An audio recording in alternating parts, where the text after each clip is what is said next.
Magandang araw sa iyo, Sir Ino. Pati na rin po sa nakikinig sa iyo. Ako nga po pala si Agapito. Taga-Initaw sa may Misamis Oriental. Gusto ko lang po sanang ibahagi itong karanasan ko noong hindi pa gaanong kasibilisado ang panahon katulad ngayon. Ang ibig ko pong sabihin mga bandang 90s na po ito nangyari. Pero aktibo pa kahit 66 na ako ngayon. Mailalahad ko pa ng maayos ang hindi ko malilimutang karanasan ko. Sana po ay mai-air ito sa inyong channel. Taong 1972, 15 anyos lang ako ng mga panahon na yan. 15 anyos din ako nang namatay ang aking lolo. Nasa kabilang barangay lang sila nakatira mula sa amin na hindi ko nilang papangalanan. Baka kasi may mga nakikinig rito na mga taga roon. Binansagan pa naman yun na pugad raw ng mga aswang. Subalit hindi ko naman pinaniniwalaan. Siyempre nung una lang. Kasi kahit naman dun ako nagbinatilyo ay hindi naman ako nakaranas ng pang-aswang. Pananakot oo. Kasi yun naman talaga ang uso noon pa man. Hanggang sa ayun na nga. Namatay si lolo dahil sa katandaan. Madaling araw pa noon nang maiparating sa amin ng tito ko na wala pang asawa ng mga panahon na yan kay mama ang balita. Kami lang ang magkasama noon dahil sumakabilang bahay na ang aking magaling na tatay. Nagmadali kami ni mamang gumayak, nakalimutan pa nga niyang umiyak muna dahil sa pagmamadali. Sumakay kami ng kabayo upang mapabilis ang pagdating namin. Bisaya po ang pananalita namin ngunit isasalin ko na lang po sa Tagalog ang ilang usapan ng mga tauhan na rito. Dado! Bakit mo iniwan si Pang? Alam mo naman na baka nakawin siya. Galit na saad ni mama kay tito habang umiiyak. Ate, nandun si Aling Using at ilang kapitbahay. Hindi na nagsalita si mama nang marinig iyon at tanging mga hikbi na lang ang naririnig ko sa kanya. Hindi ako malapit kay lolo dahil masungit siya. Kaya naman hindi ako masyadong nag-iiyak. Pero syempre, naiyak rin ako kahit papaano. Dahil lolo ko pa rin siya. Nang makarating kami sa kubo ni na lolo, ay may mga tao na rin roon. Nakapalibot sa kubo ang ilang kalalakihang kapitbahay na may mga dalapang sulo. Sa totoo lang, sa paninirahan namin doon, ay noon pa lang ako nakasaksi ng ganon. Yun bang may nagbabantay na maraming kalalakihan sa palibot ng kubo dahil madaling araw na rin binawian ng buhay si lolo. Tito, bakit ang daming tao rito? Naitanong kong bigla sa aking tito dahil sa napakahigpit naman kasi ng pagbabantay ng mga kalalakihan roon. Alam mo kang busaw rito. Kaya naman kailangan maghigpit sa pagbabantay kay Pang. Iba pa naman umatake ang mga yun. Parang di mga ibang nilalang. Tugon niya.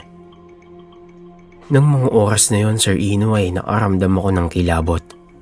Lalo't tanging mga rapog na nakasindi sa tuyong dahon ng niyog at mga sululang ang pang-ilaw namin. Wala pa kasing kuryente nun. Maraming tumatakbo sa isip ko ng mga panahon na yon. Nariyan na baka biglang may grupo ng busaw na sumugod sa amin at pagkakainin kami. Halimaw pa rin naman kasi yun, di ba? Napakalakas ng imahinasyon ko noong kabataan ko pa, Sir Ino. Nang makapasok kami sa kubo, ay naglulupasay si mama sa labis na pagdadalamhati. Buong magdamag naming binantayan ang bangkay ng aking lolo. Kasi noong mga panahon na yon ay wala pang imbalsamo sa amin. Kaya naman papaliguan lang ito at ilang araw lang paglalamayan dahil paniguradong mangangamoy iyon. Lumipas ang magdamag na wala namang nangyaring kakaiba. Walang aswang na nagparamdam kaya naman hindi ako naniwala. Subalit Sir Ino, sa unang gabi ng lamay ay doon ko unang naranasang makasaksi ng aswang. May mga iilang nakiramay na taga roon lang din. Lagi nga ay may nakahanda kaming pagkain sa lahat ng pumupunta roon dahil kailangan. Marami raw ang gising kapag may lamay. Nay, hayaan niyo muna magpahinga sila. Mukhang wala namang aswang eh. Ani ko rito. Na ang tinutukoy ko ay ang mga kapitbahay namin na kahapon pa nandirito. Pero inismeran lang niya ako. Naiintindihan mo ba ang sinasabi mo, anak? Marami sila rito. Kapag nanakaw ang bangkay ng lolo mo, hindi ko mapapatawad ang sarili ko. Sabi niya sa akin. Hinayaan ko na lang kasi baka ako dinaramdam pa rin niya ang pagkawala ni lolo. Kahit ang ikinamatay naman nito ay ang katandaan. Hanggang sa... Linda! Isarado mo ang pinto! Sigaw ni Mang Tibor, ang kapitan ng barangay na iyon. Anak, isarado mo ang bintana! Utos sa akin ni Mama. Hindi ko na kasi alam ang gagawin ko ng oras na iyan. Kasi hindi ko naman alam ang gulo sa labas. Mas nangingibabaw sa akin ang kuryosidad. Ngunit hindi ko alam kung susungaw ba ako o hindi. Agapito, ano ba? Isarado mo na ang bintana. Nandiyan na ang mga busaw. Napalunok ako kasi doon na talaga gumapang ang takot sa bawat himay-himay ng ugat ko. Imbis na sundin ko si Mama, ay mas dumikit ako sa kanya. Para akong baklang hindi na-develop Sir Ino ng mga oras na yan. Sa isip ko kasi, baka kapag isinarado ko ang bintana, ay tumalon doon ang busaw at kagatin ako. Ano bang hinayupak na batang to? Bulyaw ni Mama na siya na mismo ang gumawa ng utos niya. Nakadikit pa rin ako sa kanya at hindi na alintana ang galit niya habang isinasara ang bintana. At doon, nakakita ako ng ilang anino sa labas na hugis tao. Buhaghag ang mga buhok, subalit hindi masyadong maaaninag ang mga mukha nila. Napasigaw talaga ako sa takot. Nanlamig ang tuhod ko na parang namanhid sa sobrang hilakbot. Ano ba? Para kang binabae na inasinan. Mama, kailangan natin ng asin. Nanginginig kong sabi. Pero umiling lang si Mama at sinabing doon kami sa kabaong ni Lolo. Kailangan na higpitan namin ng pagbabantay. Nalaman ko tuloy na hindi natatakot sa asin ng mga yon. Hindi tatalab sa kanila iyon. Wala rin palang silbi. Akala ko lahat ng aswang takot sa asin. Hindi pala. Ma, baka kainin din nila tayo. Ano ka ba? Hindi nangangain ng buhay ang mga busaw. Bangkay lang ang ipinarito nila. Hindi nila tayo magagalaw, kaya manahimik ka riyan. Pati ang mga hype sa paligid, hindi na rin magkanda-ugaga sa kumusyong nagaganap sa labas. Nang mga panahon na yon, Sir Ino, kahit nagkakanda gulo-gulo na, ang dami ko tuloy nalaman tungkol sa mga busaw. Akala ko'y literal na nangangain ng tao ang mga iyon, pati buhay. Iyon pala, bangkay lang.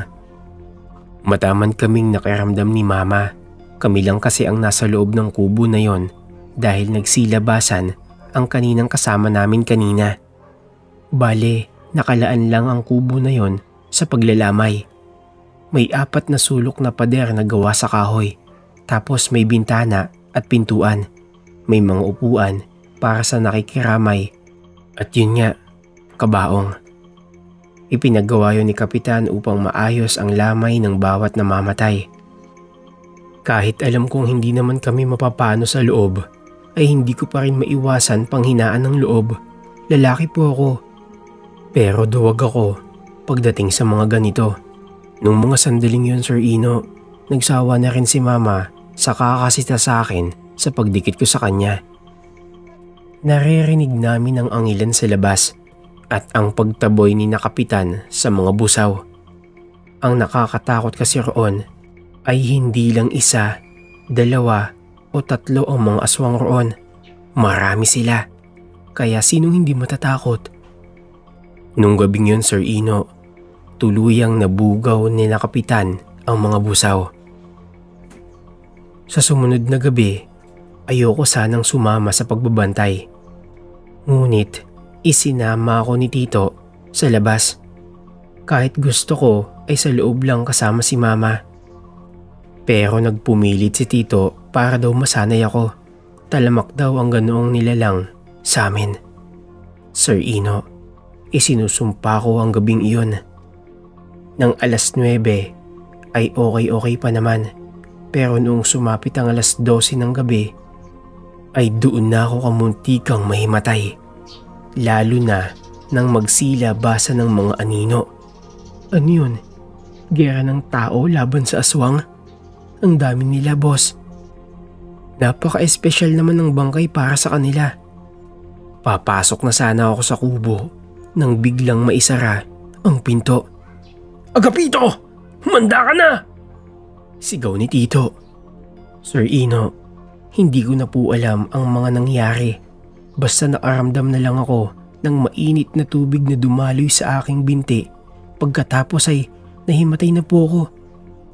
Hindi ko po kinaya ang takot nang may lumabas na busaw sa damuhan na nakatuwad. Iba po talaga, Sir Ino, kapag nakaharap mo sila. Sino ba naman ang gugustuhing makipagpatintero sa mga halimaw na kumakain ng tao? Baka mamaya magbago ang isip nila at taong buhay na ang kainin nila. Pero iba-iba pala talaga ang uri ng mga aswang. Hindi talaga sila kumakain ng buhay na tao. Dahil walang napapabalita ang sinagpang ng aswang sa baryo namin. Kaso sa isip ko lang, kung gusto nilang kumain ng patay, di pumatay sila. Magiging bangkay na rin naman yun, di ba? Pero iba ata ang mindset ng mga aswang noon. Gusto natural na patay. Kaya kahit anong klaseng aswang pa yan, kinatatakutan ko talaga.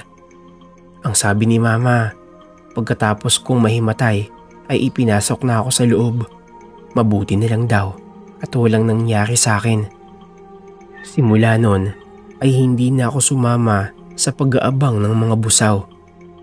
3 gabi lang rin pinaglamayan si Lolo.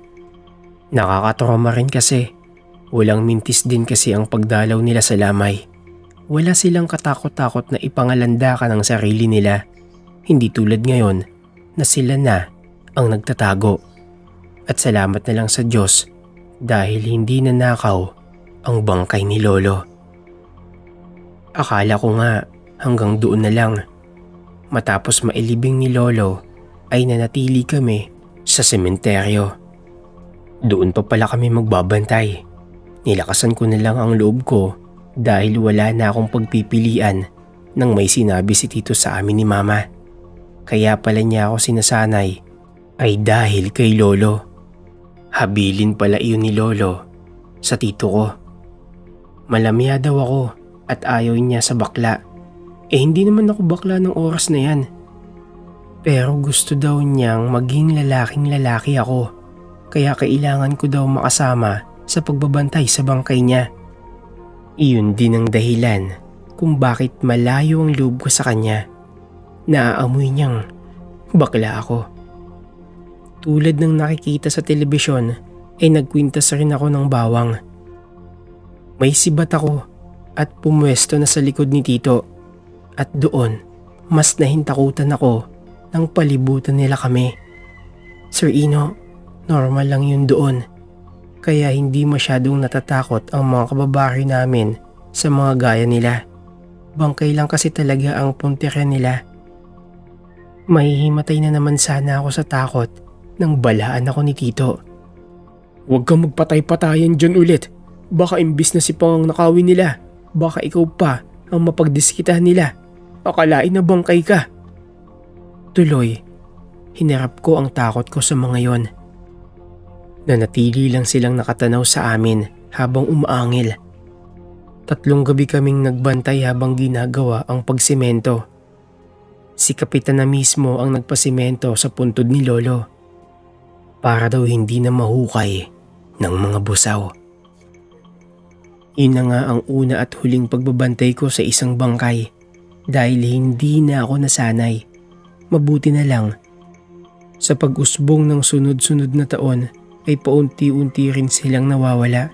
Umalis rin kami roon pagkaraan ng 2 taon dahil nagtrabaho na si Mama sa Maynila. Pero kahit papaano'y nakatulong rin sa akin ang pagharap sa mga halimaw na iyon dahil hindi na ako basta-bastang natatakot sa mga katulad nila kapag may nakakakwentuhan akong gano'n ng paksa. Huwag lang makaharap.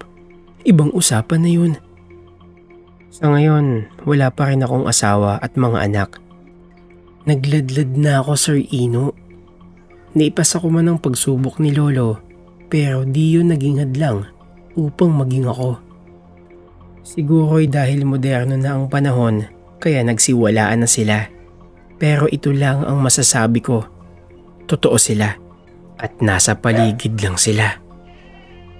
Yung probinsya namin dati, maayos na. Namatay si Tito roon na walang gumagambalang aswang. Hanggang dito na lamang po, Sir Ino. Salamat po talaga kung may air ito sa channel mo. Mag-ingat po kayo palagi. Muli po, ako po, si Agapito.